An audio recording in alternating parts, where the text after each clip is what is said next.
شهر رمضان الذي أنزل فيه القرآن هدى للناس وبينات من الهدى والفرقان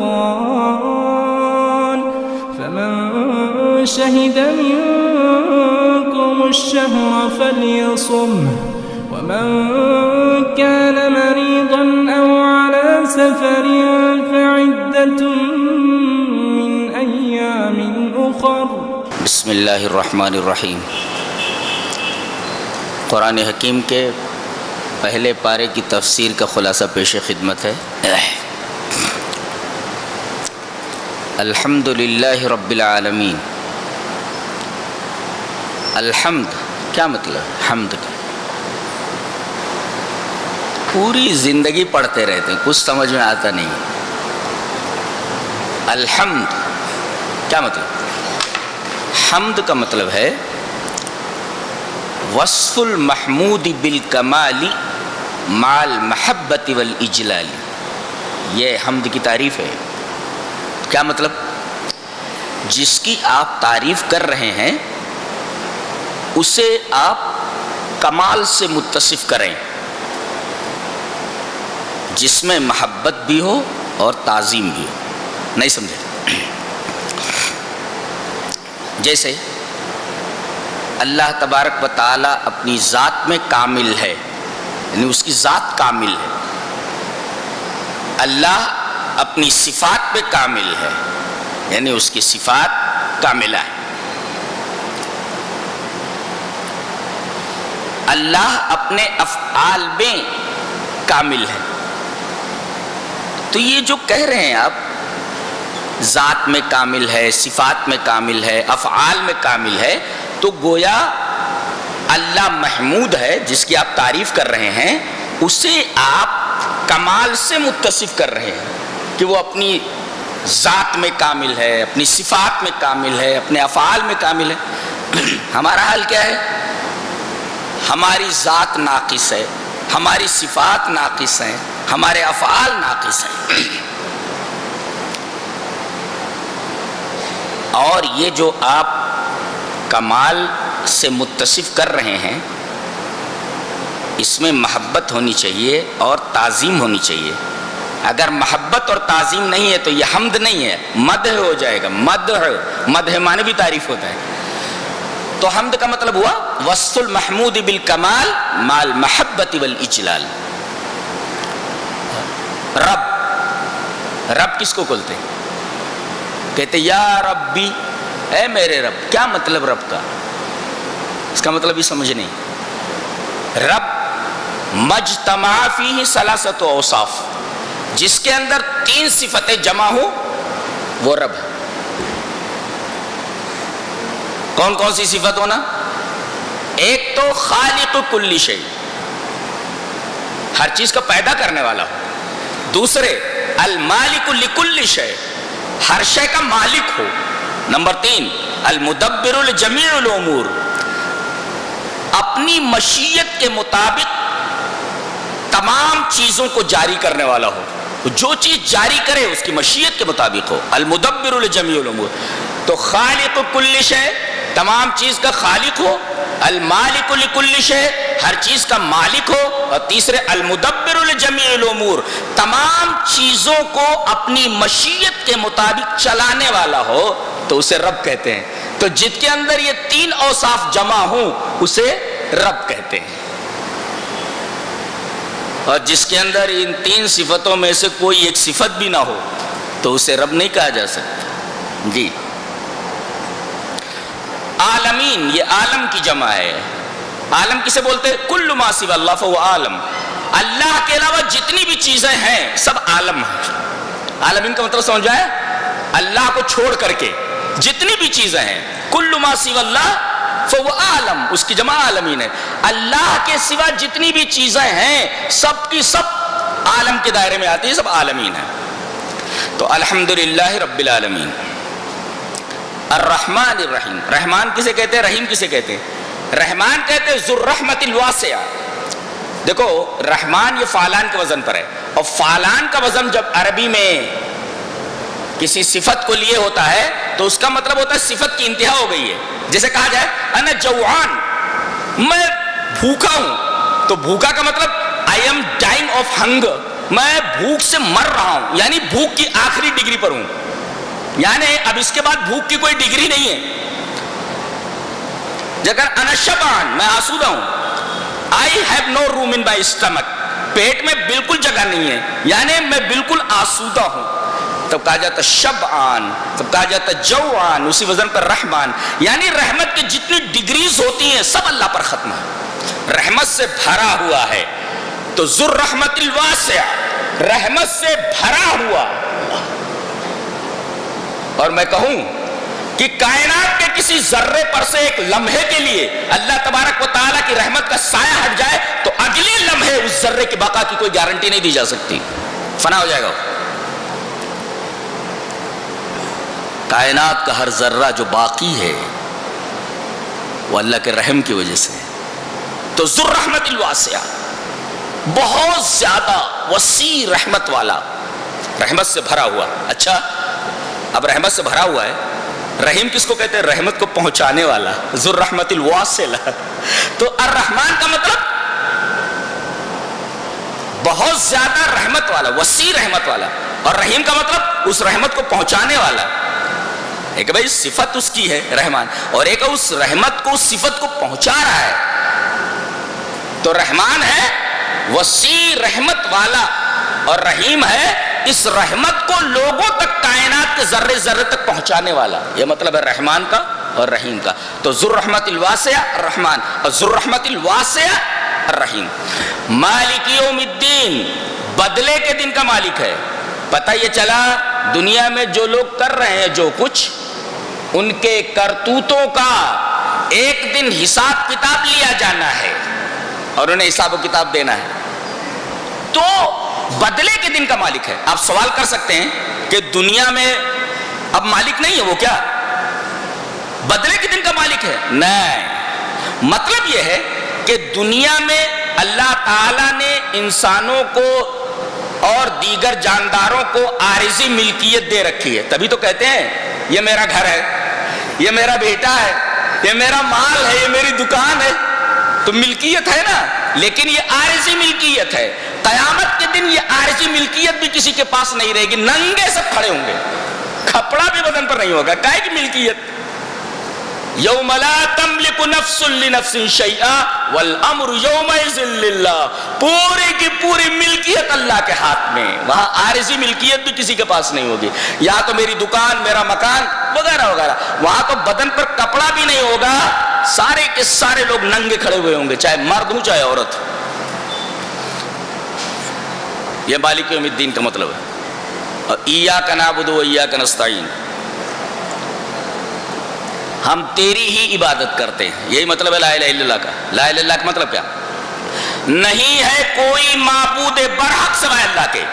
اور جب ہم کہتے ہیں ایاک نعبد، ہم تیری ہی عبادت کرتے ہیں، تو ایاک نعبد کا بین ہی مطلب لا الہ الا اللہ ہے. ہم تیری ہی عبادت کرتے ہیں. اگر کوئی کہے ہم تیری عبادت کرتے ہیں، شبہ ہوگا کسی اور کی بھی عبادت کرتا ہے کیا؟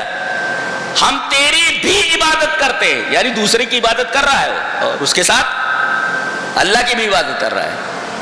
تو کہا جائے، کوئی کہے، بیوی کہے میں تیری بھی بیوی ہوں، شوہر برداشت کرے گا؟ یہی سب ہو رہا ہے.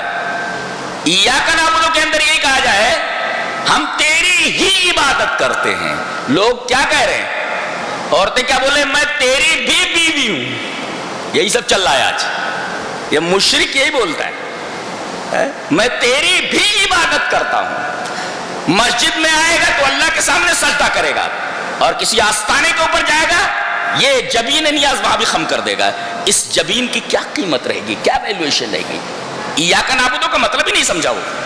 ہم تیری ہی عبادت کرتے ہیں. جیسے بیوی یہ نہیں کہہ سکتی میں تیری بھی بیوی ہوں، یہ صحیح نہیں کہنا، یہ شرک ہے. یہ یعنی کوئی اس کے ساتھ شریک ہے.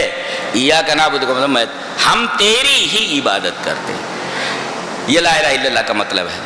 اور جانتے ہیں ابن تیمیہ رحمۃ اللہ علیہ فرمایا ایاک نعبدو آج میں جب بولتا ہے تو ایاک نعبدو سے ریا دور ہو جاتی ہے. اب کہتے تیری ہی، یعنی گھوم کر کے عبادت پوری کی پوری اللہ کے لیے ہو گئی نا، کوئی اور ہے نہیں. اسی کا نام اخلاص ہے. اخلاص کوئی چیز کہیں محصور ہو جائے ایک میں، تیری ہی عبادت کرتے، کوئی دوسرا نہیں ہے. اس کا مطلب اسی کا نام اخلاص ہے، خالص اللہ کے لیے، اسی کا نام اخلاص ہے. تو گویا ایاک نعبدو سے ریا دور ہوتی ہے، اخلاص آ جاتا ہے. اور جب کہتا ہے ہم تیری ہی عبادت کرتے ہیں اور تجھی سے مدد چاہتے ہیں، اس کا مطلب ہم کسی آستانے کے اوپر جا کر کے بابا بابا بابا، خود محتاج ہے، بابا کہہ دیں گے بیچارے. اللہ اکبر. ایک جگہ میں نے دیکھا کسی ملک کا ایک مزار دکھا رہے تھے، مزار کے اوپر پنکھا لگا ہوا ہے، پنکھا چل رہا ہے. پوچھا گیا یہ پنکھا کائے کو لگا ہوا ہے؟ بولے تاکہ یہاں چڑیاں آ کر کے بیٹ نہ کریں. ارے جو شخص پنکھے کا محتاج ہو تاکہ چڑیاں اس کے اوپر بیٹ نہ کریں، وہ آپ کی کیا حاجت پوری کر سکتا ہے؟ سبحان اللہ. کہا گیا ہم تیری ہی عبادت کرتے ہیں اور تجھ ہی سے مدد مانگتے ہیں. ایسا تو ایاک نعبدو سے ریا دور ہوئی، اخلاص آیا. اور ایاک نستعین سے کبریا، تکبر دور ہوا. اس لیے کہ جو کسی سے مدد مانگتا ہے اس کے اندر تکبر کہاں رہ جاتا ہے؟ تکبر تو وہ کہتا ہے ارے مجھے کسی کی ضرورت نہیں ہے. تو گویا ایاک نعبدو تدفع الریا اور ایاک نستعین تدفع الکبریا. ایاک نعبدو سے ریا دور ہوتی ہے اور ایاک نستعین سے کبریا دور ہوتی ہے. کبریا مانے تکبر. اس کے بعد اہدنا الصراط المستقیم بتایا گیا کہ جب دعا کرو تو دعا کا اسلوب یہ ہے، طریقہ یہ ہے کہ پہلے اللہ کی بڑی تعریف کرو. اے ہے کبھی مانگے ہو ایسا؟ اللہ تو بڑی عزت والا، تو بڑی شان والا، تو ذوالجلال والاکرام، تو تمام صفات کمالیہ سے متصف، تو دعاؤں کا سننے والا، تو عفو الغفور، تو قوی عزیز، تو رب العالمین، تو ارحم الراحمین، تو غافر الذنب، تو قابل التوب. کبھی مانگا ہے؟ کبھی تعریف کی اللہ کی؟ اب جب تعریف کرو اس کے بعد درود شریف پڑھو، اس کے بعد مانگ لو، مل جائے گا. بتایا گیا کہ الحمدللہ رب العالمین الرحمن الرحیم مالک یوم الدین، اللہ کی تعریف ہوئی. اب تعریف کے بعد ایاک نعبد و ایاک نستعین. بتاؤ، اعتراف کرو کہ اللہ میں تیرا بندہ ہوں، میں تیرا بندہ ہوں. اپنی عاجزی کا اظہار. تعریف کے بعد اپنی عاجزی کا اظہار، اس کے بعد ڈائریکٹ مانگو اہدنا الصراط المستقیم. ڈائریکٹ. یہ دعا کا طریقہ ہے. پہلے اللہ کی تعریف، پھر اس کے بعد اپنی عاجزی، تواضع، اور اس کے بعد دعا. اور سب سے بڑی دعا کیا ہے؟ صراط مستقیم پر قائم رہنا. اللہ اکبر. اسی راستے پر شیطان بیٹھا ہوا ہے. جب اللہ تعالیٰ نے اسے راندے درگاہ کیا تو اس نے کیا کہا معلوم ہے؟ لاقعدن لهم صراطک المستقیم. یہ 8ویں پارے سورہ اعراف کی آیت ہے کہ میں تیرے صراط مستقیم پر بیٹھ جاؤں گا. اور بیٹھوں گا، صرف بیٹھے تھوڑی رہوں گا. ثم لآتینہم من بین ایدیہم ومن خلفہم وعن ایمانہم وعن شمائلہم ولا تجد اکثرہم شاکرین. اس راستے پر چلنے والے کے اوپر آگے سے حملہ کروں گا، پیچھے سے حملہ کروں گا، دائیں سے حملہ کروں گا، بائیں سے حملہ کروں گا. اب بتاؤ، اسی راستے پر تو بیٹھا ہوا ہے. اسی وجہ سے 24 گھنٹے میں 17 بار بولتا ہے آدمی اہدنا الصراط المستقیم. کتنی رکعتیں ہو جاتی ہیں کل فرض؟ 17 نا. 17 مرتبہ بولتا ہے. ہر نماز میں سورہ فاتحہ پڑھ، ہر رکعت میں سورہ فاتحہ پڑھتا ہے. تو اہدنا الصراط المستقیم بولتا ہی ہے. بولے 24 گھنٹے میں 5 وقت کی نمازوں میں 17 بار یہ دعا کرتا ہے. کیوں؟ کوئی کہہ سکتا ہے ارے اب تک صراط مستقیم ملی نہیں، صراط مستقیم ملا ہی نہیں اب تک. مانگ رہا ہے صراط مستقیم دے، صراط مستقیم ہدایت دے. ہدایت نہیں ملی کیا؟ نہیں، بار بار مانگو. اس لیے کہ شیطان وہیں بیٹھا، وہ کبھی کبھی ٹریک سے ہٹا سکتا ہے. جی بار بار مانگنے کی ضرورت ہے. اسی وجہ سے کہا گیا نماز کی ہر رکعت میں سورہ فاتحہ واجب ہے، ضروری ہے، تاکہ یہ دعا برابر پڑھتا رہے. اور بتایا کہ صراط المستقیم ایک ہی راستہ ہے، صراط واحد ہے، ایک ہی راستہ ہے. اس کا مطلب جنت تک پہنچنے والا اور رضوان الہی تک پہنچنے والا راستہ ایک ہی ہے. کہتے راستے چار ہیں. کہاں راستے چار ہیں؟ قرآن تو کہہ رہا ہے ایک ہی راستہ ہے جنت تک پہنچنے کے لیے. پھر یہ لوگ کہاں سے آ گئے؟ یہ چار والے کہاں سے آ گئے؟ راستہ تو جنت کی طرف جانے والا ایک ہی ہے. جس کا نام صراط مستقیم ہے، اور اسی پر شیطان بیٹھا ہوا ہے۔ اس کا مطلب یہ ہوا کہ شیطان کو بھی معلوم ہے کہ جنت تک جانے والا راستہ صرف ایک ہے، ان کو 4 میں الجھا کے رکھ دیا ہے۔ کتنا ہوشیار ہے دیکھو، بولے 4 براق ہے اور اپنا کہاں بیٹھا ہوا، وہ مانتا ہے 1 براق ہے، وہی بیٹھا ہوا ہے۔ لاقعدن لہم صراطک المستقیم، کیسا گھما رہا ہے نہیں، اللہ۔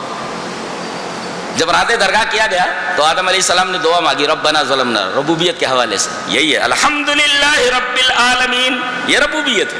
اسی کے حوالے سے آدم نے دعا مانگی، دعا قبول ہو گئی۔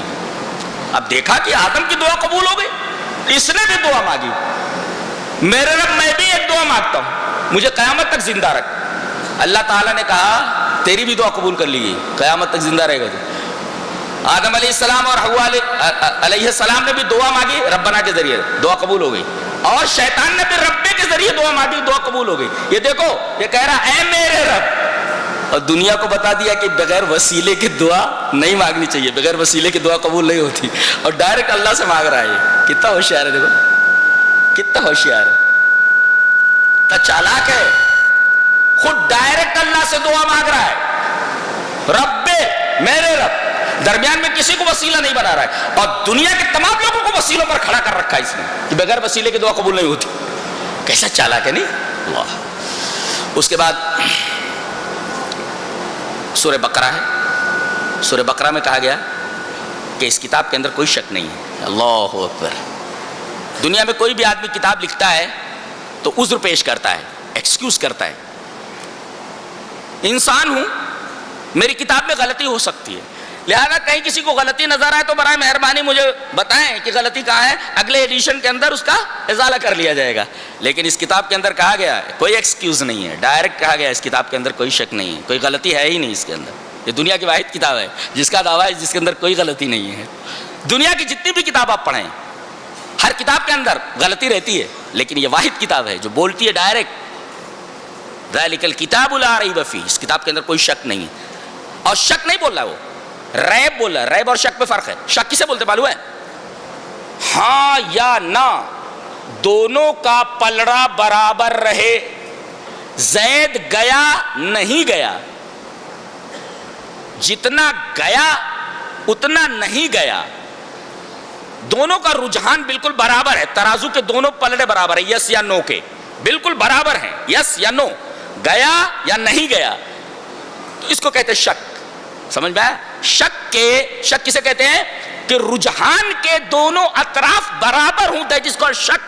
اور ریب کس کو کہتے ہیں کہ رجحان کے دونوں پلڑے برابر ہونے کے ساتھ ساتھ تہمت بھی لگائے۔ نبی کریم صلی اللہ علیہ وسلم کے اوپر تہمت بھی لگاتے تھے کفار کہ اس نے قرآن کو خود گھڑ لیا ہے، یہ تہمت تھی، جبکہ قرآن آپ کا کلام نہیں اللہ کا کلام ہے۔ تو مشرکین کیا بولتے تھے؟ اس نے قرآن کو گھڑ لیا ہے، تہمت ہے۔ تو شک کے ساتھ تہمت اگر ہے تو دیٹ از کالڈ ریب، اور اگر تہمت نہیں ہے شک ہے تو دیٹ از کالڈ شک۔ اس کے بعد مومنوں کے لیے 3 آیتیں لائی گئی، ان کے اوصاف بیان کیے گئے کہ یہ متقی ہوئیں اور یہ غیب پر ایمان لاتے ہیں، نماز قائم کرتے ہیں، ہم نے جو دیا خرچ کرتے ہیں، قرآن پر ایمان لاتے ہیں، پچھلی کتابوں پر ایمان لاتے ہیں، آخرت پر یقین رکھتے ہیں، آخرت پر یقین رکھتے ہیں۔ یقین کا مطلب سمجھتے ہیں کیا ہوتا ہے؟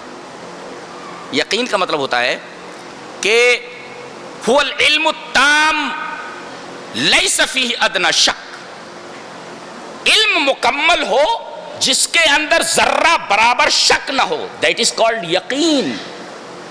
لیس فیہ ادنی شک، ذرہ برابر شبہ نہ ہو، شک نہ ہو۔ گویا یہ ایسے ہیں کہ آخرت کے بارے میں کہ مرنے کے بعد زندگی ہے، جنت ہے، دوزخ ہے، حساب کتاب ہے، قبر کا عذاب ہے، قبر کا ثواب ہے، حشر ہے، نشر ہے، پلسرات ہے وغیرہ، ان تمام چیزوں کے اوپر یقین رکھتے ہیں۔ کوئی کتنا بھی انہیں بہکائے، یہ لوگ وہم میں مبتلا نہیں ہوتے، انہیں شک لاحق نہیں ہوتا آخرت کے بارے میں۔ آخرت کس کو کہتے ہیں؟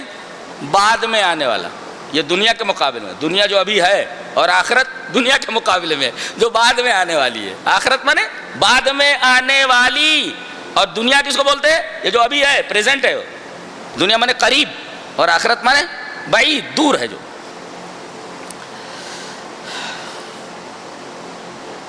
اس کے بعد کافروں کے لیے 2 آیتیں آئی ہیں. ان کے لیے بتایا گیا کہ اللہ نے ان کے دلوں کے اوپر مہر لگا دی ہے. ایک مفسر لکھتا ہے کہ ختم الرسائل اغلاقها وختم القلوب صمها فلا والج ولا خارج. یہ تفسیر ہے اس کی. کیا بولتا ہے کہ جب کسی خط کو ایسے بند کرتے ہیں، خط ڈال دیا اندر آپ نے، اس کے بعد لفافے کو آپ نے چپکا دیا تو اور مہر لگا دیا اس پر، تو خطوں کا جو مہر ہوتی ہے اس کا بند کر دینا ہے. اغلاق، بند ہو گیا. یہ سمجھو خطوں کی مہر ہے، بند ہو گئی. لیکن دلوں پر مہر کیسی ہوتی ہے؟ وہ ختم القلوب صمها. دلوں کا مہر، دلوں کی مہر کیسی ہوتی ہے؟ اس کے اوپر ڈاٹ لگا دیا جاتا ہے. جیسے بوتل کے اندر کوئی چیز بھر کر کے اوپر سے ڈاٹ لگا دی جائے. اب ظاہر ہے ڈاٹ لگا دیا آپ نے تو کوئی چیز نہ اندر جا سکتی ہے نہ اندر سے باہر آ سکتی ہے جب تک ڈاٹ کھولی نہ جائے. تو ختم القلوب صمها، دلوں کا ختم، دلوں کی مہر ہے، اس کو ڈاٹ لگا دینا. فلا والج ولا خارج، کوئی چیز نہ داخل ہو سکتی ہے اور نہ باہر نکل سکتی ہے. تو ایسے اللہ تعالیٰ نے ان کے دلوں پر مہر لگا دی، ان کی شرارتوں کی وجہ سے. ایسے اللہ کسی کے دل پر مہر نہیں لگاتا، شرارت آدمی کرتا تھا مہر لگتی.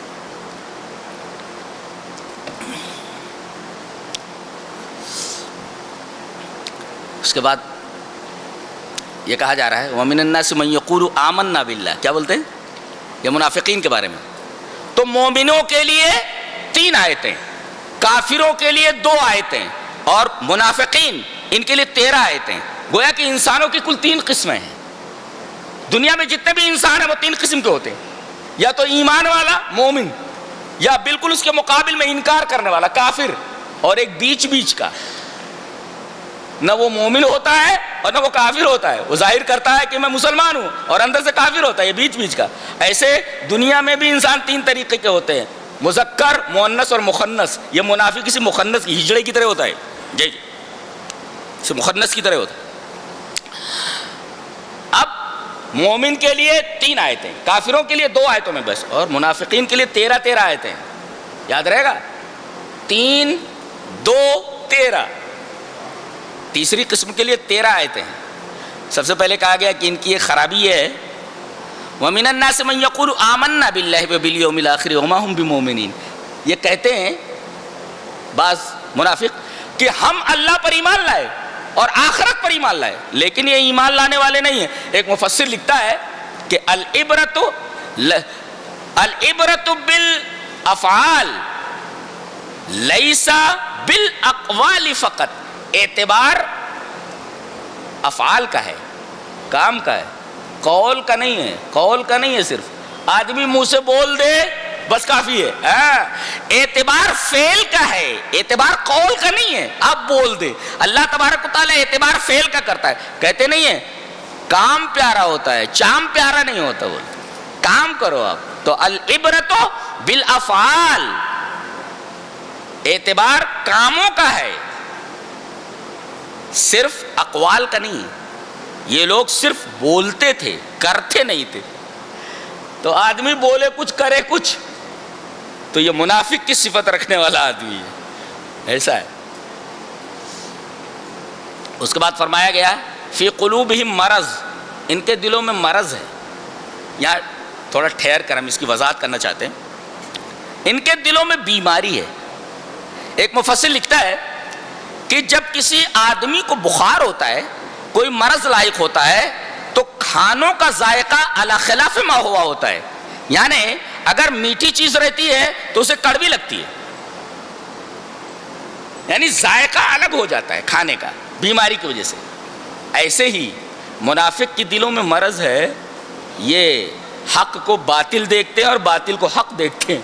تو کوئی ایسا آدمی ہو جو حق کو باطل کہے اور باطل کو حق کہے، پتہ یہ چل جائے گا کہ یہ آدمی منافق ہے اور یہ آدمی اپنے دلوں میں مرض پالے ہوئے، اپنے دل کے اندر مرض پالے ہوئے، دل میں بیماری ہے. تبھی تو حق کو باطل اور باطل کو حق سمجھ رہا ہے.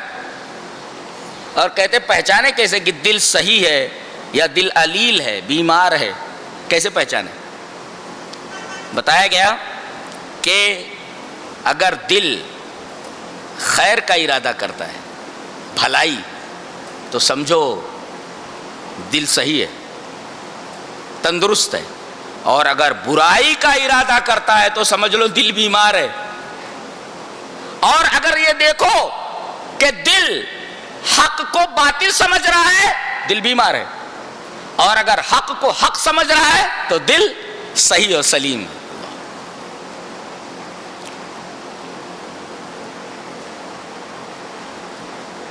اس کے بعد یہ فرمایا گیا ہے کہ یہ منافقین ایسے ہیں کہ یہ کہتے ہیں کہ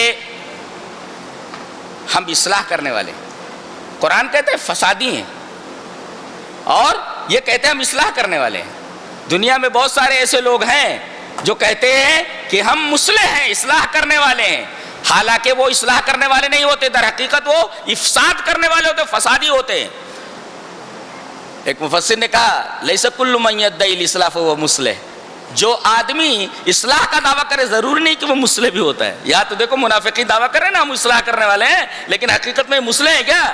تو لیس کل من یدعی الاصلاح فہو مصلح، ضروری نہیں کہ جو آدمی اصلاح کا دعویٰ کرے کہ میں اصلاح کرنے والا ہوں وہ اصلاح کرنے والا ہے۔ کتنے مولوی ہیں شرک دھڑلے کے ساتھ بیان کرتے ہیں اور کہتے ہیں کہ ہم توحید بیان کر رہے ہیں۔ اگر یہ دیکھا جائے کہ آدمی توحید کے نام پر شرک کو سپورٹ کر رہا ہے، شرک بیان کر رہا ہے، تو سمجھو اس آدمی کا دل بیمار ہے اور یہ منافق کی کیٹیگری سے۔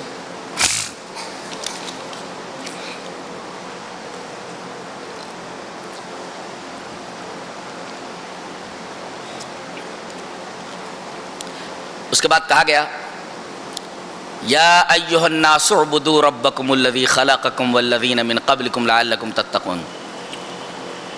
اس آیت کریمہ میں بتایا گیا کہ دنیا کا ہر آدمی ایسے آدمی کے سامنے جھکتا ہے، یا یوں کہہ لو کہ آدمی دو ہی چیزوں کے سامنے جھکتا ہے، ایک تو خالق ہو، دوسرے رازق ہو۔ اپنے پیدا کرنے والے کے سامنے جھکتا ہے، اور یا اس کو روزی دینے والا ہو اس کے سامنے جھکتا ہے۔ دو ہی آدمیوں کے سامنے جھکتا ہے انسان، چاہے خالق ہو یا رازق ہو، دو ہی کے سامنے جھکتا ہے۔ اللہ نے فرمایا میں نے تم کو پیدا کیا ہے، تو تمہیں جھکنا کس کے سامنے چاہیے؟ میرے سامنے نا۔ یا ایھا الناس اعبدوا ربکم الذی خلقکم، میں نے تم کو پیدا کیا ہے۔ اللہ فرما رہا ہے پیدا کرنے والا تو میں ہوں، تو اگر جھکنا ہے تو پیدا کرنے والے کے سامنے جھکو، پیدا کرنے والا تو میں ہوں۔ اور دوسرے آگے فرمایا گیا کہ الذی جعل لکم الارض فراشا والسماء بناء، زمین کو ہم نے فرش بنایا جس کے اوپر تم اپنا مکان بناتے ہو، جس پر تم چلتے ہو، جس پر تمہاری گاڑیاں چلتی ہیں، اور آسمان کو ہم نے چھت بنایا۔ یہ میری قدرت ہے، یہ میری قدرت ہے۔ اور اس کے بعد کہا وَأَنزَلَ مِنَ السَّمَاءِ مَاءً فَأَخْرَجَ بِهِ مِنَ الثَّمَرَاتِ رِزْقًا لَكُمْ، آسمان سے بارش برسائی جس سے تمہارے غلے اگتے ہیں، جس سے تمہارا پیٹ بھرتا ہے۔ تو رزق دینے والا کون؟ میں، پیدا کرنے والا میں، رزق دینے والا میں۔ اور یہ انسان کی فطرت ہے کہ دو ہی چیزوں کے سامنے جھکتا ہے، یا تو خالق کے سامنے یا رازق کے سامنے۔ تو خالق بھی میں ہوں اور رازق بھی میں ہوں، جھکتے کہاں ہو تم جا کر کے؟ کس کے سامنے جا کر کے اپنا ماتھا ٹیکتے ہو؟ کس کے سامنے اپنا جبین نیاز خم کرتے ہو؟ خالق تو میں ہوں، رازق تو میں ہوں۔ اللہ فرمایا گیا کہ کافروں کے لیے جہنم ہے، اور خوشخبری دے دو ان لوگوں کو، کن لوگوں کو؟ جو ایمان لائے ہیں، مومن کے لیے۔ کافروں کا بیان ہو گیا، منافقین کا بیان ہو گیا۔ اب یہ کہا جا رہا ہے کہ جتنے بھی انکار کرنے والے سب کے لیے جہنم ہے۔ وَبَشِّرِ الَّذِينَ آمَنُوا وَعَمِلُوا الصَّالِحَاتِ أَنَّ لَهُمْ جَنَّاتٍ تَجْرِي مِن تَحْتِهَا الْأَنْهَارُ، جتنے بھی ایمان اور عمل صالح والے ہیں ان کے لیے جنت ہے۔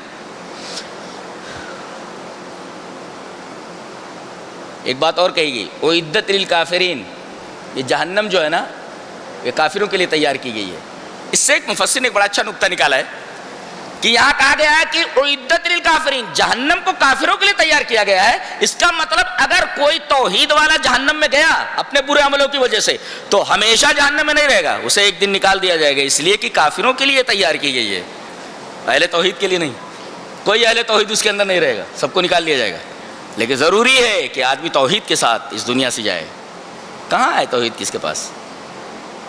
میرا خیال ہے 10% بھی دنیا میں نہیں ہے ایسے جو توحید والے ہوں. اللہ. اس کے بعد کہا گیا وَلَهُمْ فِيهِ أَزْوَاجٌ مُطَهَّرَةٌ، اس میں ایسی بیویاں ہیں جو پاک ہیں. اللہ. پاکی کا تصور آپ کیجئے، پاک کون ہوتا ہے، کیسا ہوتا ہے. اس میں کہا گیا ان کے لیے بیویاں ہیں، ایسا نہیں کہا گیا کہ عورتوں کے لیے مرد ہیں، ایسا نہیں کہا گیا. مردوں کے لیے بیویاں، ایسا نہ کہا گیا بیویوں کے لیے مرد ہیں. کیوں؟ ایسا کیوں ہے؟ ایسا اس وجہ سے کہ عربوں کی عادت تھی کہ وہ ہمیشہ مردوں کو عورتوں کا شوق دلاتے تھے، نہ کہ عورتوں کو مردوں کا شوق. حیا کی وجہ سے عرب عورتیں بہت حیادار ہوتی تھیں، تو مردوں کو شوق دلاتے تھے. دارالسلام سے کتاب لیا میں نے، تو اس کا جو کاؤنٹر پہ بیٹھا ہوا شخص تھا، اس کو میں نے دعا دی. میں نے دعا دی امرت نوحا وزوجت بکرا، کہ اللہ تجھے عمر نوح عطا کرے، 950 سال زندہ رہے تو، وزوجت بکرا، اور کسی کنواری لڑکی سے تیری شادی کرا دے. خوب ہنس رہا تھا ایسے، اس کا پیٹ آگے کو آیا ہوا تھا، عجیب ردم کے ساتھ اس کا آگے پیچھے ہو رہا تھا، اس کا پیٹ کر رہا تھا. میں نے کئی ہاد البتین، یہ دو پیٹ کیسا ہنس رہا ہے. تو مردوں کو عورتوں کا شوق دلایا جاتا ہے، اس کا الٹا نہیں ہے. عورتیں حیادار ہوتی ہیں، ایسا نہ کہا جاتا ہے کہ عورتوں کو مردوں کا شوق دلاؤ. تو وَلَهُمْ فِيهَا أَزْوَاجٌ مُطَهَّرَةٌ، مردوں کے لیے پاک بیویاں ہیں. ایسا نہیں کہا گیا کہ عورتوں کے لیے پاک مرد ہیں، وہ تو ملنے ہی والے ہیں. اللہ تبارک تعالیٰ اچھے سے اچھا جس کو پسند کریں گے ان کو دے دیا جائے گا. اللہ اکبر. اس کے بعد یہ فرمایا گیا کہ اللہ تبارک تعالیٰ نے فرشتوں سے کہا میں زمین میں خلیفہ بنانے والا ہوں. فرشتوں نے کہا کہ تو ایسی مخلوق بنانے جا رہا ہے جو خون بہائے اور اسی طریقے سے فتن و فساد کرے. من یفسد فیہا ویسفک الدماء، جو خون بہائے اور فساد کرے. پتہ یہ چلا کہ معصوم مخلوق فرشتے یہ دو چیزوں کو ناپسند کرتے ہیں، نفرت کرتے ہیں، ایک خون بہانے سے، ایک فساد کرنے سے. لہذا جو فسادی ہیں فرشتوں سے نفرت کرتے ہیں، جو خون بہاتے ہیں فرشتوں کو اس خونریزی سے نفرت ہے. ظاہر ہے کہ ہم لوگ قرآن پڑھتے ہیں، ہم کیسے خونریزی کو اور فساد کو پسند کر سکتے ہیں؟ تو قرآن میں ہے کہ فرشتے ناپسند کرتے دو چیزوں کو، خونریزی کو اور فساد کو.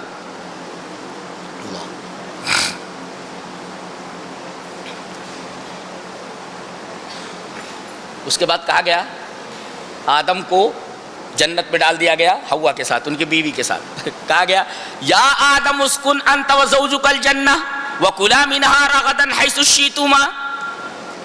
کہا گیا اے آدم تم اور تمہاری بیوی جنت میں ٹھہر جاؤ اور جو مرضی ہو جم کر کے کھاؤ.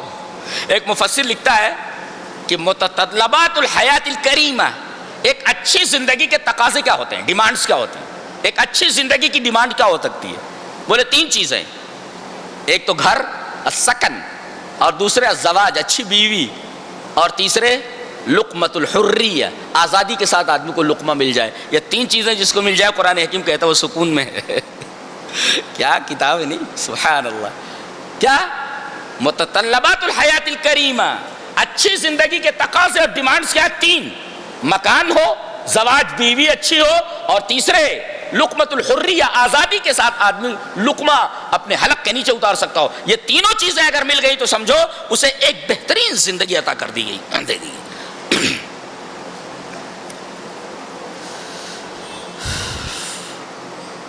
اس کے بعد فرمایا گیا کہ آدم سے یہ کہا گیا تھا کہ جنت میں رہو لیکن ایک کام مت کرنا. بولے دیکھو ایک نقطہ یہ ملا کہ انسانوں کو جتنی بھی حلال چیزیں ہیں برتنے کی اجازت ہے، لیکن اللہ تبارک تعالیٰ نے کچھ ریسٹرکشنز رکھی ہیں، کچھ پروہیبیشنز ہیں کہ آپ وہ نہیں کر سکتے آپ، اور وہ آپ کے لیے ہی اچھا ہے.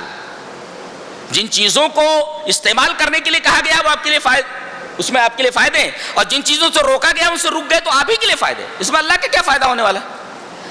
کہا گیا تھا کہ اس درخت کے قریب مت جانا، صرف اتنا ہی. اس درخت کے گھما پھرا کر کے شیطان قسمیں کھا کھا کر کے وہاں لے آیا اور درخت کا پھل کھلا دیا، گناہ ہو گیا. اب ان کی سمجھ میں نہیں آ رہا میں کروں تو کیا کروں, گناہ تو ہو گیا. اللہ تبارک و تعالی نے انہیں کلمات سکھائے توبہ کے. دیکھو ایک تو توبہ کی توفیق دی, دوسرے توبہ کے کلمات سکھائے, اور جب انہوں نے توبہ کی تو توبہ کو قبول بھی کیا. اللہ رحیم کتنا ہے, اندازہ لگائیے آپ. دیکھو گناہ ہو گیا, اللہ انہیں توبہ کے کلمات سکھا رہا ہے اور توبہ کی توفیق دے رہا ہے, اور توبہ کی توفیق کے ساتھ اللہ اس توبہ کو قبول بھی کر رہا ہے. توبہ کی توفیق ہے, توبہ کے کلمات ہے, اور توبہ کو قبول کر کے ان کا اکرام بھی کر رہا ہے. اللہ کس قدر رحیم ہے. اور یاد رکھو گناہ کرنا یہ بہت بڑی بات نہیں ہے, گناہ پر مر جانا بغیر توبہ کی یہ بہت بڑی بات ہے. لہذا دنیا سے جانے سے پہلے تمام گناہوں سے توبہ کر کے جاؤ. جی توبہ بہت ضروری ہے. اس کے بعد فرمایا گیا اتامرون الناس بالبر وتنسون انفسکم, تم دوسروں کو بھلائی کا حکم دیتے ہو, اپنے آپ کو بھول جاتے ہو. ایک آدمی ابن عباس کے پاس آیا, کہا کہ حضرت ایک بات بولوں؟ بولے ہاں بول. کہا کہ میں یہ چاہتا ہوں کہ بھلائی کا حکم دوں اور برائی سے لوگوں کو روکوں. تو حضرت ابن عباس نے کہا کہ یہ آیت کریمہ اگر تیرے کو رسوا نہ کرے تو کر, ورنہ یہ کام اپنے سے شروع کر. آیت میں کیا ہے, کیا تم دوسروں کو بھلائی کا حکم دیتے ہو, اپنے کو بھول جاتے ہو؟ یہ آدمی کیا بولا آ کر کے, میں چاہتا ہوں کہ دوسروں کو بھلائی کا حکم دوں, برائیوں سے روکوں. ابن عباس نے کہا کہ اگر یہ آیت تجھے رسوا نہ کرے تو تو کر.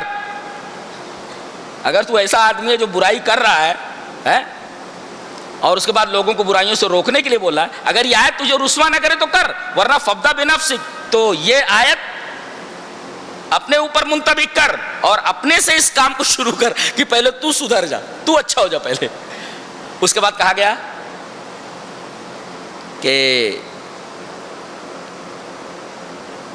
وَاسْتَعِينُوا بِالصَّبْرِ وَالصَّلَاةِ, صبر سے اور نماز سے مدد طلب کرو. جب بھی کوئی مصیبت آئے دو چیز آپ کو کرنا ہے, صبر اور نماز. ایک مفسر نے لکھا ہے کہ صبر کے ساتھ نماز کی کیا ضرورت ہے, تو لکھا ہے کہ صبر ایک توشہ ہے. ارے بھائی ٹفن لے کر کے آپ جا رہے ہیں, توشہ ختم ہو گیا, اب کیا کرنا ہے آپ کو, تو اب نماز آپ کا ساتھ دے گی. اللہ اکبر, توشہ ختم ہو جائے تو نماز آپ کا ساتھ دے گی. جی ہاں, نماز آپ کا ساتھ دے گی. تو صبر ایک توشہ ہے, وہ ختم ہو سکتا ہے. اگر یہ توشہ ختم ہو جائے تو نماز سے سہارا لو, یہ اس کو ریکور کر دے گی, برابر کر دے گی. اور ایک نے کہا, ایک مفسر نے, کہ صبر جو ہوتا ہے یہ تمہاری مدد کرتا ہے کہ تم گرو نہ پستی میں, اور نماز مدد کرتی ہے کہ تم اوپر بلندی کی طرف چڑھتے چلے جاؤ.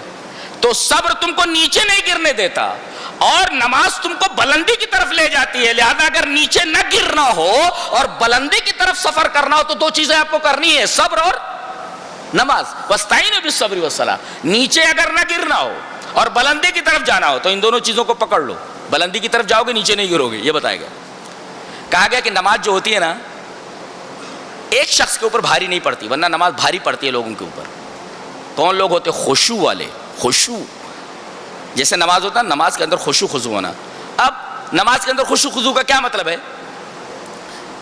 ادھر کھجا رہا ہے, ادھر کھجا رہا ہے, اور کھڑا ہے یہاں, دل اور دماغ اس کا دکان میں ہے, ادھر دیکھ رہا ہے ادھر دیکھ, اس کا مطلب نماز میں خشوع نہیں ہے. اچھا, لیکن اگر جس کے اندر خشوع ہو اس کے اوپر نماز بھاری نہیں ہے. اب ایک سوال پیدا ہوا, یہ خشوع لائے کہاں سے؟ سوال پیدا ہوا نا.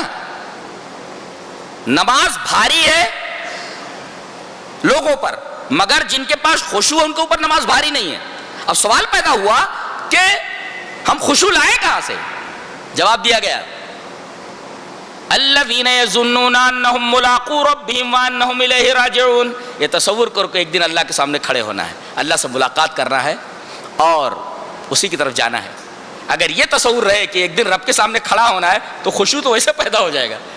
آدمی کے ذہن سے تمام چیزیں کافور ہو جائیں گی, اللہ ہی اس کو دکھے گا سامنے. اللہ اکبر.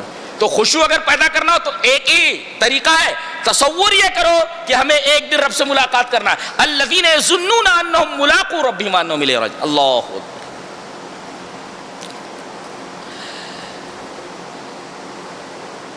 بنی اسرائیل کے اوپر اللہ تبارک و تعالیٰ نے بڑے انعامات کیے تھے، لیکن وہ بچڑے کی پوجا میں لگ گئے۔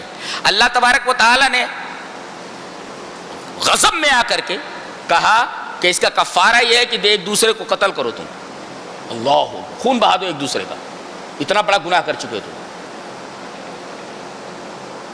کہا ایک دوسرے کو مارو، تم اتنا بڑا گناہ کر چکے ہو تم۔ اب ایک دوسرے کے سامنے آگے تلواریں لے لے کر کے سب کی گردنیں کاٹ دی انہوں نے۔ پھر اللہ تعالیٰ نے ان کو زندہ کیا، لیکن سزا کیا دی کہ اس کی سزا یہ ہے کہ ایک دوسرے کو قتل کرو۔ ایک مفسر لکھتا ہے کہ بنی اسرائیل کی توبہ کیسی تھی؟ اللہ نے فرمایا توبہ کیسے کرو گے، یہ گناہ کر چکے ہو۔ یہ توبہ صرف ایک ہی صورت میں ہو سکتی ہے کہ ایک دوسرے کو قتل کر دو۔ ایک مفسر لکھتا ہے توبۃ بنی اسرائیل اراقۃ الدم وفی دیننا اراقۃ دموع الندم، کہ بنی اسرائیل کی توبہ اور اسلام کی توبہ، مسلمانوں کی توبہ میں ایک فرق ہے کہ بنی اسرائیل کی توبہ میں خون بہانا تھا کہ خون بہا دو، گردن کاٹ دو، اور ہمارے دین کے اندر ہے ندامت کے آنسوؤں کا بہانا ہے۔ ہمارے ہاں صرف آنسو بہا دو توبہ ہو گئی، اور ان کے ہاں آنسو بہانے سے کام نہیں چلتا تھا، خون بہانا ضروری تھا۔ یہ فرق ہے بنی اسرائیل کی توبہ میں اور مسلمانوں اور اسلام کے اندر توبہ کے تصور میں۔ توبۃ بنی اسرائیل اراقۃ الدم، بنی اسرائیل کی توبہ تھی کہ خون بہاؤ، وفی دیننا اراقۃ دموع الندم، اور ہمارے ہاں ہے توبہ کہ آدمی ندامت کے آنسو بہا دے، تنہائی میں جا کر کے ذرا اللہ کے سامنے گڑ گڑا کر آنسو بہا دو۔ بڑی قدر ہے آنسوؤں کی۔ یہ پانی جو ہے نا، پانی بہت ہی عجیب ہے، اللہ کیا اس کی بڑی قدر و قیمت ہے، بڑی قدر و قیمت ہے، بڑی قدر و قیمت۔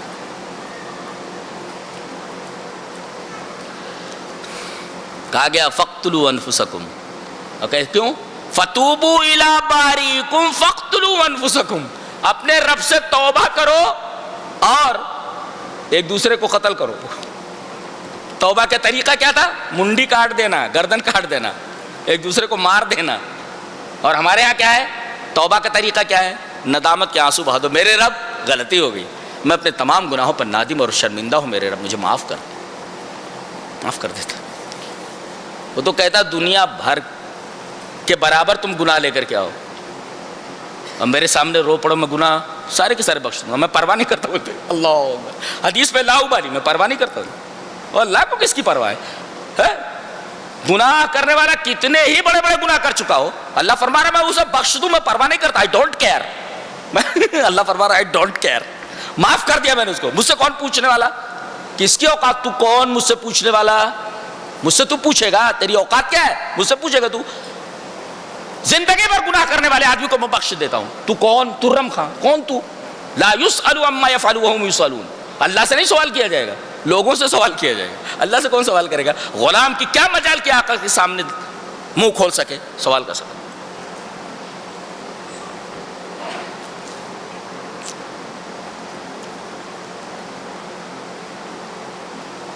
بنی اسرائیل میں ایک شخص تھا، اس کو کسی نے قتل کر دیا، غالباً اس کے بھائی کے بیٹوں نے، بھتیجوں نے قتل کر دیا۔ پتہ نہیں چل رہا تھا کہ اس کو قتل کس نے کیا ہے۔ اب یہ مقتول کے وارثین آئے اور موسیٰ سے کہا کہ تم دعا کرو اللہ سے۔ دیکھو کتنے بدماش ہے، دیکھو ذرا کیا بول رہے ہیں۔ قالوا ادع لنا ربک یبین لنا، اپنے رب سے آپ دعا کرو کہ ہمارے لیے واضح کرے کہ قاتل کون ہے۔ کیا سمجھے آپ؟ بنی اسرائیل اتنی بری قوم ہے یہودی، انہوں نے کبھی اللہ کو اپنا رب نہیں مانا ہے۔ اللہ الحمدللہ رب العالمین، ہم تو روز کہتے ہیں میرے رب۔ یہ یہودی ایسی قوم ہے جسے ہم پناہ مانگتے غیر المغضوب علیہم ولا الضالین، اس نے کبھی اللہ کو، اس قوم نے اپنا رب نہیں مانا۔ وہ موسیٰ سے کہہ رہے تم اپنے رب سے بولو، یہ نہیں کہہ رہے ہمارے رب سے کہو۔ قالوا ادع لنا ربک، اپنے رب سے بولو آپ۔ یعنی اتنی نالائق اور بدماش قوم ہے کہ اس قوم نے کبھی اللہ کو اپنا رب نہیں مانا۔ یہ موسیٰ سے کہہ رہے اپنے رب سے بولو، اپنے رب سے بولو۔ کتنی بڑی بات۔ کہتے اذهب انت وربک فقاتلا انا هنا قاعدون، تم اور تمہارا رب جاؤ لڑو، ہم یہاں بیٹھے ہوئے، ایسا بولتے وہاں بھی وہ اذهب انت وربک، تم اور تمہارا رب جاؤ لڑو، ہم یہاں بیٹھے، پھر کائے کے لیے؟ مزے کرنے کے خالی تم نا؟ گاؤں میں داخل ہونے سے پہلے لڑنے کے لیے کون جانا؟ موسیٰ اور ان کا رب، اتنی بدماش کو. تو اللہ نے فرمایا ایک گائے ذبح کرو، اس لیے کہ بچڑے کو پوج رہے تھے، ظاہر ہے کہ بچڑے کی ماں کو تو ذبح کروا دینا ہے تاکہ پتہ چلے ان کے معبود کی کیا حیثیت ہے. اب آنا کہانی کرنے لگے. جب حکم یہ آیا کہ گائے ذبح کرو اور گائے کا گوشت لگا کر کے، یا بیل تھا، وہ مردے کے بدن سے لگا دو، مس کر دو، ٹچ کر دو، مردہ زندہ ہو کر کے اپنے قاتل کا نام بتا دے گا. نکتہ آپ نے دیکھا، کیا سمجھا آپ؟ اتنی میٹیریلسٹک تھی یہ قوم، مادہ پرست تھی، یہ دنیا پرست قوم تھی، اور آج بھی ہے. اتنی دنیا پرست قوم ہے کہ اللہ تبارک و تعالیٰ نے باقاعدہ ان کو سمجھانے کے لیے کہ مرنے کے بعد ایک زندگی ہے، مردے سے مردے کو زندہ کیا. نہیں سمجھ میں آیا؟ ارے بھائی مردہ تو پڑا ہوا ہے نا، مرا ہوا ہے نا، وہ آدمی اس کو زندہ کر رہا ہے تاکہ قاتل کا نام بتائے. تو کس چیز سے زندہ کیا گیا؟ گائے کا گوشت لے کر کے اس کو ٹچ کیا گیا، تو گوشت بھی تو مردہ ہی ہے. اللہ تبارک و تعالیٰ نے کہا تمہاری یہ مادہ پرستانہ جو زندگی ہے نا، اس کو چھوڑ دو تم. روح بھی کوئی چیز ہوتی ہے. اللہ تبارک و تعالیٰ نے میت سے میت کو زندہ کیا، مردے سے مردے کو زندہ کر کے بتایا. تمہاری زندگی پوری کی پوری میٹیریل ہے، مادی ہے، میٹیریلسٹک ہے تمہاری. یہ دیکھو مردے سے مردہ کو ہم زندہ کر رہے ہیں. کائنات میں کوئی مردے سے مردے کو زندہ کر ہی نہیں سکتے، یہاں مردے سے مردے کو زندہ کیا جا رہا ہے. اللہ تبارک تعالیٰ کی قدرت دیکھ رہے ہیں آپ. پھر بہانے کرنے لگو، ایسا ہے تو ویسا ہے. کہنے لگے آئے، کہنے لگے کیا بول رہے ہیں آپ؟ بولے گائے ذبح کرنا ہے. بولے اتتخذونہ ہزوا، ہم سے آپ مذاق کر رہے ہیں؟ دیکھو موسیٰ علیہ السلام نے کہا قال اعوذ باللہ ان اکون من الجاہلین، میں اللہ کی پناہ چاہتا ہوں کہ جاہل میں سے ہو جاؤں. اس کا مطلب مذاق کرنے والا جاہل ہوتا ہے. کوئی مذاق کرے تو بول دو تو جاہل آدمی ہے. یا دیکھو موسیٰ علیہ السلام نے تعوذ کس سے کیا؟ جہالت سے.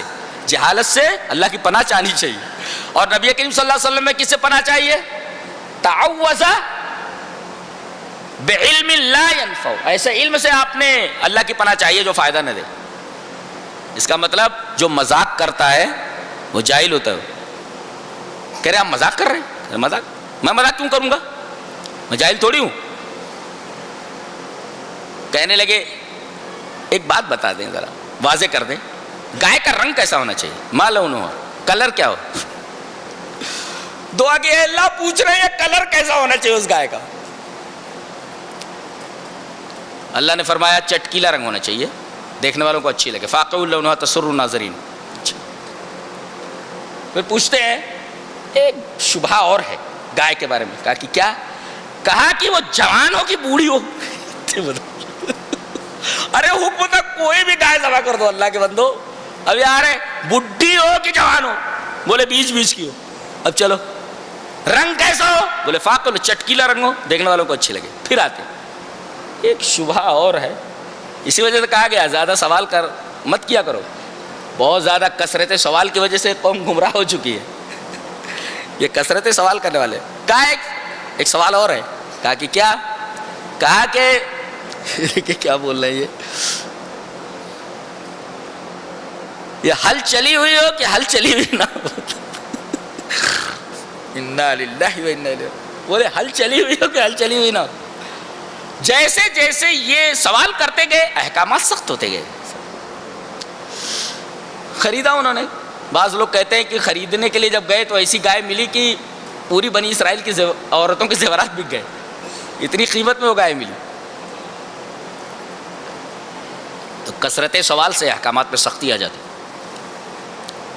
اللہ فرماتا ہے ایسا کیوں ہوتا ہے؟ اس کی وجہ بتائی، دل سخت ہو جاتا. ثم قست قلوبکم من بعد ذلك فهي كالحجارة او اشد قسوة. اللہ اکبر. یہ سب اس وقت ہوتا ہے جب آدمی کا دل سخت ہو جائے. دل کتنا نرم ہے دیکھو، نکالو تو لوتھڑا ہے، ہڈی نہیں ہے اس میں. لیکن اللہ فرما رہے ہیں پتھر سے بھی زیادہ سخت ہو جاتا ہے۔ ایک مفسر لکھتا ہے ضروری نہیں کہ جو چیز نرم دکھائی دے اس کا اندرون بھی نرم ہو، اور جو چیز باہر سے سخت دکھائی دے تو ضروری نہیں کہ اندر نرم ہو، الٹا بھی ہو سکتا ہے۔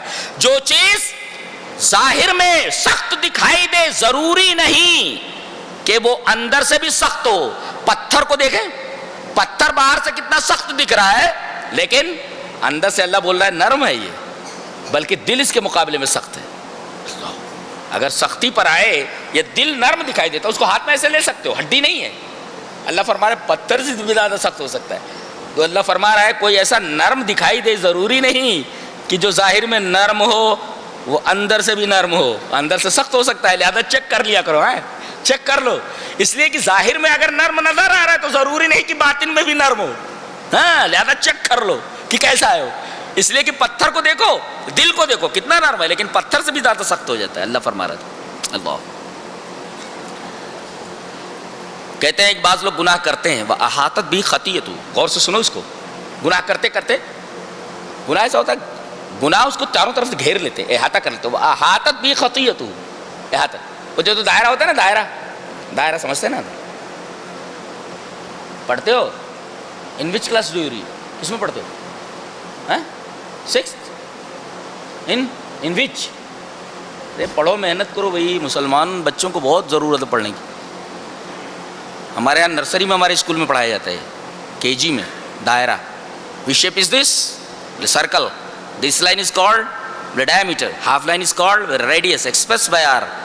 The area of the circle is pi r square. The perimeter of the circle is 2 pi r. The value of pi is 22/7. ہمارے KG میں پڑھایا جاتا ہے، ہمارا اسکول ہے خود کا، میرا خود کا ہے، اس کا چیئرمین ہوں میں، اور دوسری زبان عربی ہے اور تیسری سنسکرت ہے۔ ہمارے ہاں KG میں 30 تک کیمیکل ایلیمنٹس یاد ہونا بچوں کو، جی کیمیکل ایلیمنٹس 3 نام بتائیے تو نمبر بتا دے گا، کوبالٹ بولیے نمبر بتا دے گا، نمبر بولیے کوبالٹ بتا دے گا، آکسیجن بولیے نمبر بتا دے گا، جی سمجھ میں نہیں آتا، نہیں محنت اسٹڈی ہارڈ ہے۔ تو احاطہ یہ جو ہے نا، یہ جو دائرے کو بناتا ہے اس لیے کہ مرکز سے جب محیط کی طرف سرکمفرنس کی طرف آپ لائنیں کھینچیں گے تمام لائنیں برابر ہوں، دس کال دائرہ سرکل، اس کا طریقہ ہے۔ تو محیط وَأَحَاطَتْ بِهِ خَطِيئَتُهُ یعنی احاطہ کر لیں گناہ اس کے۔ ایک مفسر لکھتا ہے کہ گناہ احاطہ کر لیں کا کیا مطلب؟ اگر گناہ احاطہ کر لیں تو فلوئے کا اصحاب النار، جہنمی ہے۔ گناہ احاطہ کر لیں جہنمی ہے، گناہ احاطہ کر لیں، اس کا گھیر لیں اس کو سرکمفرنس کی طرح۔ وہ کون ہوتا ہے؟ کہتے ہیں کہ وہ آدمی مر جائے مگر توبہ نہ کرے، توبہ کرنے سے پہلے مر جائے تو سمجھو اس کے گناہوں نے اس کو چاروں طرف سے گھیر لیا ہے۔ ہم نکلے گا کیسے؟ دائرہ تو بن گیا نا، سرکمفرنس ہے، دائرہ بن گیا، نکلے گا کیسے؟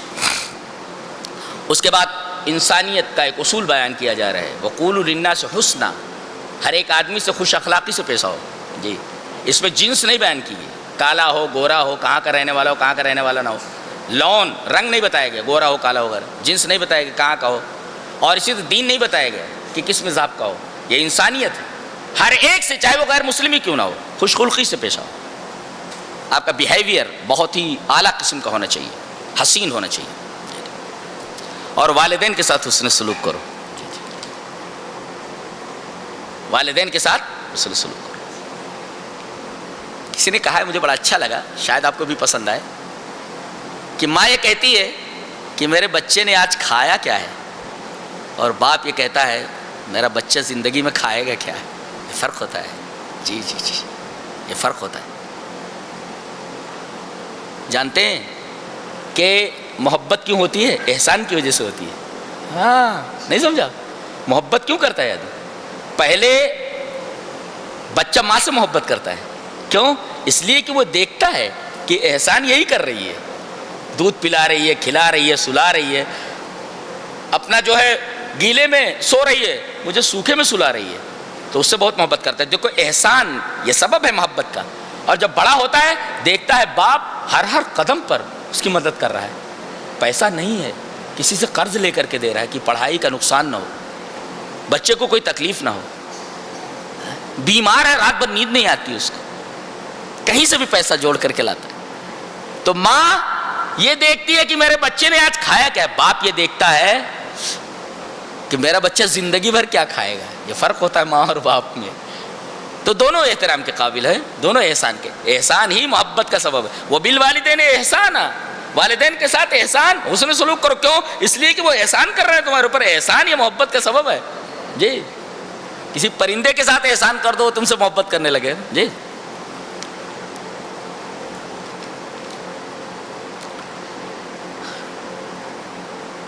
یہودیوں کے بارے میں بتایا گیا یہ زندگی کے اتنے خواہش مند ہیں کہ اگر ان کو 1000 سال کی بھی عمر دے دی جائے تب بھی ان کو کم پڑے گی. کیوں ایسا جانتے ہیں میں کیوں؟ آدمی گناہوں کا رسیا ہو جائے, گناہوں کا چسکا لگ جائے تو پھر وہ لمبی زندگی کی خواہش کرتا ہے. گناہوں کا رسیا ہو جائے, زیادہ سے زیادہ مزے لے لو, زیادہ سے زیادہ گناہ کر لو, زیادہ سے زیادہ. تو یہ جو ہے گناہ کا جو تصور ہے اور گناہ کرنے کا جو انداز ہے اس کا, یہ اس کو سجھاتا ہے کہ تو تمنا کرتی زندگی بڑی لمبی ہو. ایسے یہودی ایسے ہی تھے. فرمایا گیا کہ یہ قرآن جو نازل ہوا ہے یہ دل کے اوپر نازل ہوا ہے. فَإِنَّهُ نَزَّلَهُ عَلَىٰ قَلْبِكَ, اے میرے حبیب یہ قرآن دل کے اوپر نازل ہوا ہے. کہتے انزل القرآن علی الجنان, قرآن نازل ہوا دل کے اوپر لیقودہ الی الجنان, تاکہ جنت میں لے جائے. ایک مفسر بولتا ہے یعنی قرآن دل کے اوپر نازل ہوا ہے تاکہ دل کو منور کرے. ہو آج اسی قرآن کو لوگوں نے چھوڑ دیا. اس کے بعد ہاروت ماروت کا بیان ہے. ہاروت ماروت کے بارے میں کہا جاتا ہے یہ دونوں فرشتے تھے, لیکن میں یہ کہتا ہوں کہ یہ دونوں یہودی تھے. یہ جادو سکھاتے تھے, لیکن فرشتے معصوم ہیں اور جادو شرک ہے. فرشتے جادو نہیں کر سکتے نہ سکھا سکتے. تو یہ دونوں یہودی تھے, جادو سکھاتے تھے. ایک مفسر نے بڑا اچھا لکھا ہے کہ یہ دنیا ہاروت اور ماروت سے بھی بڑی جادوگر ہے. کیوں؟ اس لیے کہ یہ کیا کرتے تھے, ان کا ایک کام تھا جادو کے ذریعے کہ یفرقون بھی بین المرء و زوجہ, جادو کے ذریعے میاں بیوی کے درمیان تفریق پیدا کر دیتے تھے. اور میاں بیوی کے درمیان تفریق یہ عائلی زندگی کے پورے خاندانی نظام کو بگاڑ کر کے رکھ دیتا ہے. تو کیا کرتے تھے, جادو کے ذریعے شوہر اور بیوی کے درمیان جدائی کر دیتے تھے. تو مفسر نے لکھا کہ ہاروت ماروت سے زیادہ, ہاروت ماروت سے بڑی جادوگر ہے یہ دنیا, اس لیے کہ ہاروت ماروت اپنے جادو کے ذریعے میاں بیوی کے درمیان جدائی ڈال دیتے تھے, لیکن یہ دنیا رب اور بندے کے درمیان جدائی ڈال دیتی ہے. یہ بہت خطرناک ہے. یہ لہذا دنیا سے ذرا محتاط ہو کر کے رہے, بی کیئرفل, بالکل کیئرفل ہو. اس لیے کہ ہاروت ماروت جادو کے ذریعے میاں بیوی کے درمیان جدائی ڈال دیتے تھے, اور دنیا رب اور بندے کے درمیان جدائی ڈال دیتی ہے. دنیا میں آدمی پھنس جاتا ہے, رب کو بھول جاتا ہے. کتنی خطرناک ہے دنیا. یہودی جب آتے تھے تو نبی کریم صلی اللہ علیہ وسلم کے پاس ایک لفظ بولتے تھے. صحابہ لاؤڈ اسپیکر تو تھا نہیں, نبی کریم صلی اللہ علیہ وسلم اگر کوئی نصیحت کر رہے ہیں, کوئی بات کر رہے ہیں, تو کچھ لوگ دور بیٹھے ہوتے تھے تو آواز صاف سنائی نہیں دیتی تھی. تو وہ کہتے تھے انظر رائنا, اے اللہ کے رسول ہماری رعایت کیجیے. مطلب یہ تھا رعایت کیجیے یعنی ہماری طرف دیکھیے.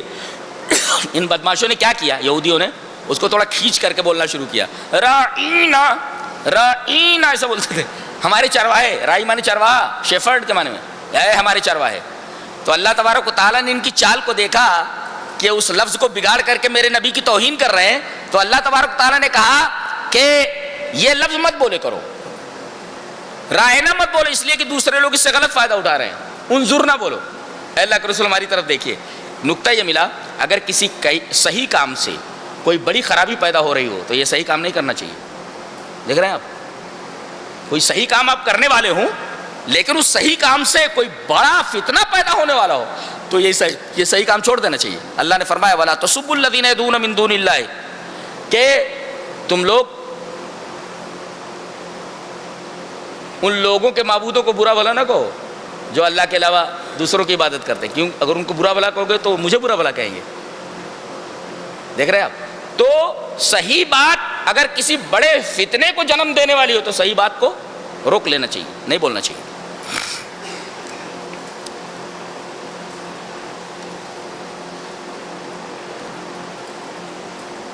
یہودی کہتے تھے کہ جنت میں کوئی داخل نہیں ہو سکتا جب تک یہودی نہ ہو جائے، اور نصرانی یہ بولتے تھے کہ کوئی آدمی جنت میں داخل نہیں ہو سکتا جب تک کہ نصرانی نہ ہو جائے۔ آج یہی بولتے ہیں نا کچھ لوگ، جب تک آدمی درگاہ والا نہ ہو جائے تب تک جنت میں نہیں جا سکتا، سنی نہ ہو جائے جب تک، یعنی وہ مسلک لے کر کے چل رہے ہیں کہ اس مسلک کے اندر جو لوگ داخل ہوئے وہی جنت میں جا سکتے ہیں۔ جانتے ہیں اللہ تبارک تعالیٰ نے کہا تلک امانیہم، خالی آرزویں ہیں یہ، اور آرزوؤں سے کام نہیں چلتا۔ قل ہاتوا برہانکم ان کنتم صادقین، اگر تم سچے ہو تو دلیل لاؤ۔ اس کا مطلب یہ ہے کہ کوئی آدمی کوئی دعویٰ کرے تو دلیل مانگو۔ یہ کہہ رہے ہو کہ کوئی آدمی جنت میں داخل نہیں ہو سکتا جب تک یہودی نہ ہو، اور نصرانی کہتے ہیں کہ جب تک کوئی آدمی نصرانی نہ ہو تب تک جنت میں نہیں جائے، دلیل لاؤ۔ یہ بتایا گیا کہ کوئی بھی بات دین کے نام پر کہی جائے دلیل مانگی جائے، اور کوئی بھی بات بلا دلیل ہو اس کو قبول نہ کیا جائے۔ قل ہاتوا برہانکم ان کنتم صادقین، دلیل لاؤ۔